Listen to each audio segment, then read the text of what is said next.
నమస్కారం. మీరు చూస్తుంది India's largest digital media network Suman TV. మనతో పాటు ఉన్నారు బ్రహ్మశ్రీ ప్రదీప్ జోషి గురుగారు. నమస్తే గురుగారు. శ్రీమాత్రే శ్రీమాత్రి నమః.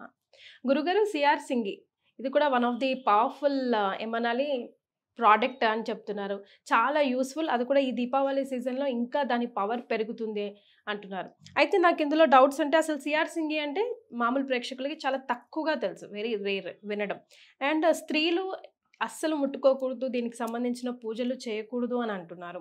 అసలు ఇది ఎప్పుడు తీసుకోవాలి, ఎలా తీసుకోవాలి, ఎక్కడ తీసుకోవాలి, పూజా విధానం ఏంటి, తర్వాత దాన్ని ఎట్లా మనం క్యారీ ఫార్వర్డ్ చేయాలి? శ్రీ గురుభ్యో నమః. శ్రీమాత్రే నమః. సిఆర్ సింగి అంటారు దీన్ని. ఇది మీరు యూట్యూబ్లో కొడితే నార్త్ ఇండియా చాలా వీడియోస్ ఉన్నాయి. తెలుగులో కూడా ఇద్దరు ముగ్గురు చేశారు దీని గురించి వీడియోస్ చేసి. నేను కూడా నాకు ఈ సిఆర్ సింగి గురించి దాదాపు మాకు 50 ఏళ్ల ముందు నుంచే తెలుసు. మాకు అంటే మా వంశంలో ఇవన్నీ కూడా ఉన్నాయి. మా నాన్నగారికి తెలుసు. కానీ మేము చాలా రహస్యంగా పెట్టాం. మేము ఇప్పటి వరకు చెప్పలే. ఎందుకోసం అంటే దీనికి అర్హులైన వ్యక్తులకు మాత్రమే ఇవ్వాలి అని శాస్త్రం ఉంది. ఎవరికి పడితే వాళ్ళకి ఇవ్వకూడదు, అర్హులైనటువంటి వాళ్ళకే ఇవ్వాలి. కాబట్టి అర్హులైన వాళ్ళకి ఇవ్వాలని చెప్పి శాస్త్రం ఉంది. కాబట్టి మేము ఎవరికి చెప్పలే ఇప్పటి వరకు. అర్హులంటే ఎవరు గురుగారు? అర్హులంటే ఎవరు అంటే సమాజానికి మేలు కోరేటువంటి వారు, ఈర్ష ద్వేషం అసూయ లేనటువంటి వారు, వేరే వారి మీద ఎప్పుడు కూడా నెగిటివ్ లేనటువంటి వాళ్ళు, వీళ్ళు అర్హులు. అంటే 10 మందికి అన్నం పెట్టి గుణం ఉన్నటువంటి వాళ్ళు, దానబుద్ధి ఎక్కువగా ఉన్నటువంటి వారు, సనాతన ధర్మాన్ని కాపాడాలని చూసేటువంటి వారు, వీరు అర్హులు. సో మేము ఇది ఇవ్వాలి అని అంటే కంపల్సరీ వాళ్ళు ఎవరు ఏం కథ అని వాళ్ళతోటి మాట్లాడినాకనే ఇస్తాం, లేకపోతే ఎవరికి ఇవ్వం. ఇవి ఏంటిది అంటే గనక ఇది సిఆర్ సింగే అంటారు.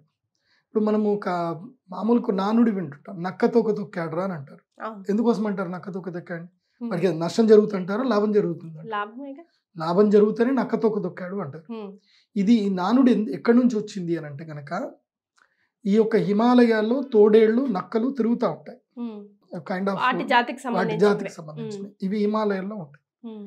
ఇవి వాటికి శరీరం మీద ఇక్కడ తల మీద లేకపోతే వాటి యొక్క మూపురం మీద ఏం జరుగుతుంది అని అంటే కనుక ఇవి గడ్డలాగా వస్తాయి అన్నమాట. ఇవి గడ్డలాగా వచ్చి అవి తిరుగుతూ తిరుగుతూ ఏదైనా చెట్టుకు రాసుకున్నప్పుడు ఇవి కింద పడిపోతాయి, వాటి శరీరం నుంచి కూడా కింద పడిపోతాయి. వీటిని హిమాలయాల్లో గొర్రెలు కాచుకునే వాళ్ళు వీళ్ళు ఎవరైతే వెళ్తారో వాళ్ళు తిరగక ఆవులను కాచుకునే వాళ్ళకి దొరుకుతాయి ఇవి. దీనికి తంత్రశాస్త్రంలో చెప్పారు.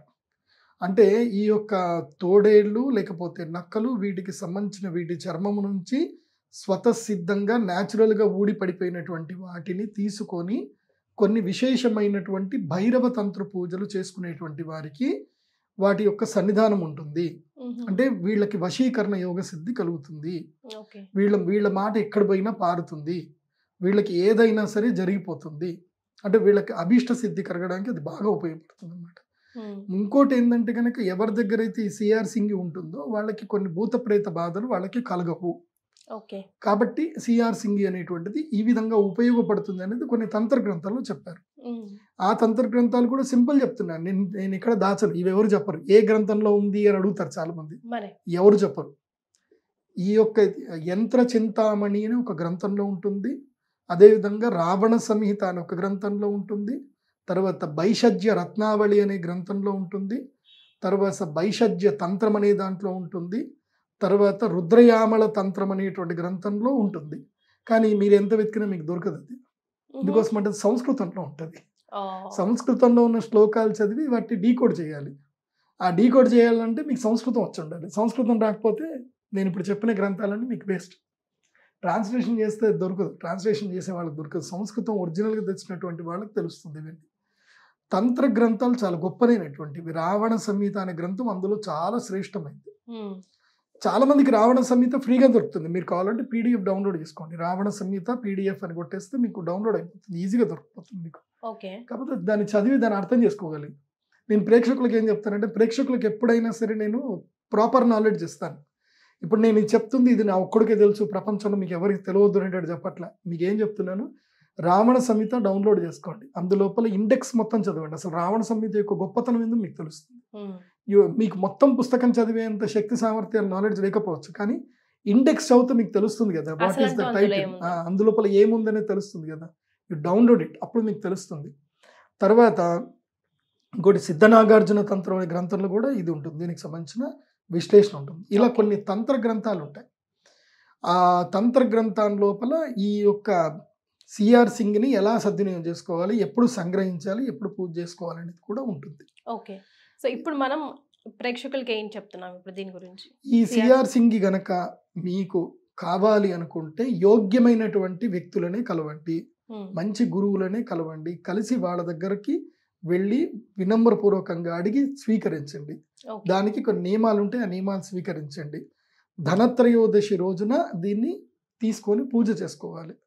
తీసుకొని ఇంకా దీపావళి రోజున తప్పకుండా ప్రతి దీపావళికి అతాజోడు, సిఆర్ సింగు, తర్వాత గోమతి చక్రములు, తర్వాత గవ్వలు, తర్వాత ముత్యములు, దానితో కలిపి విశేషమైనటువంటి శ్రీయంత్రం, వీటన్నిటితో కలిపి వీటిని పూజ చేసుకోవాలి. అలా పూజ చేస్తూ ఇవి మీ ఇంట్లో ఉన్న సంగతి మీరు ఎవరికి చెప్పకూడదు. గుర్తుపెట్టుకోండి, ఇవి మా ఇంట్లో ఉన్నాయి అని చెప్పకూడదు.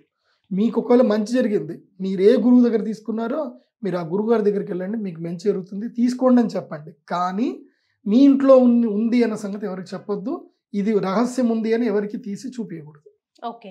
ఎందుకోసం అంటే మీకోసం మీ గోత్రనామం చదివి మీకోసం అని చెప్పేసి కేటాయించినటువంటిది మీరే చూడాలి, మీ కంటితోటి చూడాలి, వేరెవరికి చూపించకూడదు. సిఆర్ సింగ్, హతాజోడు, గోమతి చక్రము, గవ్వలు, ముత్యాలు, తర్వాత పగడాలు, ఇవన్నీ కలిపి ఒక ప్యాకేజ్లో ఒక డబ్బాలో పెట్టుకోవాలి, వెండి డబ్బాలో పెట్టుకోవాలి. ఇవన్నీ కూడా ఆంజనేయ స్వామి సింధూరం వేసి వెండి డబ్బాలో పెట్టుకొని ఇది లాకర్లో పెట్టుకోవాలి. ఇది లాకర్లో పెట్టుకొని మీరు వ్యాపారం స్టార్ట్ చేయండి, అద్భుతంగా వ్యాపారం పెడుతుంది. కాకపోతే ప్రతి దానికి గురువు అనేటువంటి వాడు కావాలి. గురువు లేని విద్య గుడ్డి విద్య. గురువు లేకుండా ఇదేదో చెప్పారు కదా, ప్రదీప్ జోషి గారు చెప్పారు కదా అని టకాటకా వెతికి ఆన్లైన్లో వెతుక్కొని ఎవరు పెడితే వాళ్ళు ఇస్తే తీసుకోకండి. వాళ్ళకి సంస్కృత జ్ఞానం ఉండాలి, తంత్రశాస్త్ర జ్ఞానం ఉండాలి. రేపు నీకు దానివల్ల ఒకవేళ ఏదైనా కష్టం వచ్చినా మిమ్మల్ని ఇమీడియట్లీ పట్టుకొని మిమ్మల్ని కాపాడగలిగే వ్యక్తి అయ్యి ఉండాలి. ఇంకోసమంటే ఇచ్చావా చేయి దులుపుకొని వెళ్ళిపోయావా అనేటట్టు ఉండకూడదు. రేపు మిమ్మల్ని ఏదైనా సమస్య వస్తే ఎస్ ఇది ఏం కాదు, నేను ఉన్నాను, కంగారు పడకండి అని చెప్పి మళ్ళీ పరిష్కారం చేయగలిగే గురువు ఉండాలి. ఎస్, అంటే అన్ని అందరికీ సెట్ అవ్వవని కూడా అంటూ ఉంటారు కదా గురుగారు, ఇప్పుడు మీరు అన్నట్టుగానే. సో ఇష్టం వచ్చినట్టుగా కొనుక్కొని యూజ్ చేసి తద్వారా లాభ నష్టాలు కూడా ఉంటాయి కదా. సో ఎలాంటి నెగిటివ్ ఎఫెక్ట్స్ వస్తాయి? ఇంకా నెగిటివ్ అంటే ఇంకా చాలా నెగిటివ్స్ ఉంటాయి, మనకు అర్థమైపోతుంటుంది, వెంటనే అర్థమైపోతుంటుంది. సింపుల్ చెప్పాలి అని అంటే మనము ఒక కాంప్లెక్స్ లోపలికి అడుగు పెడుతున్నట్టు లెక్క, అంటే ఒక డెవిల్ కాంప్లెక్స్ లోపలికి అడుగు పెడుతున్నట్టు లెక్క. మనము సింపుల్ చెప్పాలంటే ప్రపంచంలో పేదవాడికి పెద్ద సమస్యలు ఏమి ఉండవు, అంటే వాడికి డబ్బు సంపాదించడమే తప్ప ఇంకా వేరే సమస్య ఉండదు. ఒక స్థాయిలో ఉన్నంత వరకు వాళ్ళకి పెద్ద సమస్యలు ఏమి ఉండవు. వాళ్ళ జీవితంలో ఉద్యోగానికి వెళ్తారు, వస్తారు, పడుకుంటారు, ఇంకా అంతే వాళ్ళ జీవితం అక్కడికే. డబ్బు సమస్యనే ఉంటుంది తప్ప వేరే సమస్యలు ఏమి ఉండవు. డబ్బు సమస్యను ఎప్పుడైతే ఓవర్కమ్ చేస్తామో మన జీవితంలో మన కొత్త సమస్యలు రావడం స్టార్ట్ అవుతాయి. పెద్ద పెద్ద సమస్యలు, చచ్చిపోయేంత సమస్యలు వచ్చేది ఎవరికి అంటే డబ్బులున్న వాళ్ళకే. డబ్బు ఎవరి దగ్గర అయితే ఎక్కువగా ఉంటుందో దాని డబ్బుని ఎవడైతే కంట్రోల్ చేయలేకపోతాడో వాడికే సమస్యలు వస్తాయి. మేము ఇవి వాళ్ళకే ఇస్తాం. ఎందుకోసం అంటే వాళ్ళకి ఆ డబ్బు వచ్చిన తర్వాత వచ్చే సమస్యని వాళ్ళు ఎదుర్కోగలగాలి. అలా ఎదుర్కోగలిగితేనే వాళ్ళకి మేము ఇది ఇస్తాం, లేకపోతే అందరికి ఇవ్వడం అయితే జరగదు. సో ఆ కొన్ని సమస్యలు వస్తాయి, ముఖ్యంగా ధన నష్టం జరగడము, అదేవిధంగా కొంచెం అనారోగ్యాలు జరగడము, ముఖ్యంగా ధన నష్టం జరుగుతుంది. అది నష్టం జరగొద్దు అని అంటే దీన్ని సద్వినియోగం చేసుకోవాలి. ఇట్స్ కైండ్ ఆఫ్ ఒక వెపన్. ఇంకా సింపుల్ చెప్పాలంటే ఒక వెపన్, ఒక శక్తిని మనం తీసుకుంటున్నామంటే అన్నిటికీ రెడీ అయ్యి తీసుకోవాలి. లేకపోతే దండం పెట్టి ఏమొద్దు జోషి గారు, మాకు అవేం వద్దు, తింటున్నామా, పడుకున్నామా, తెల్లారిందా, మా జీవితం ఇట్లాగే ఉంటుంది, ఇంతకు మించి మాకేం వద్దు అనుకున్నారనుకోండి, మంచిగా రోజులు ఇవ్వండి, సూర్య నమస్కారాలు చేయండి, సూర్యుడికి దండం పెట్టుకోండి, జీవితం గడపండి.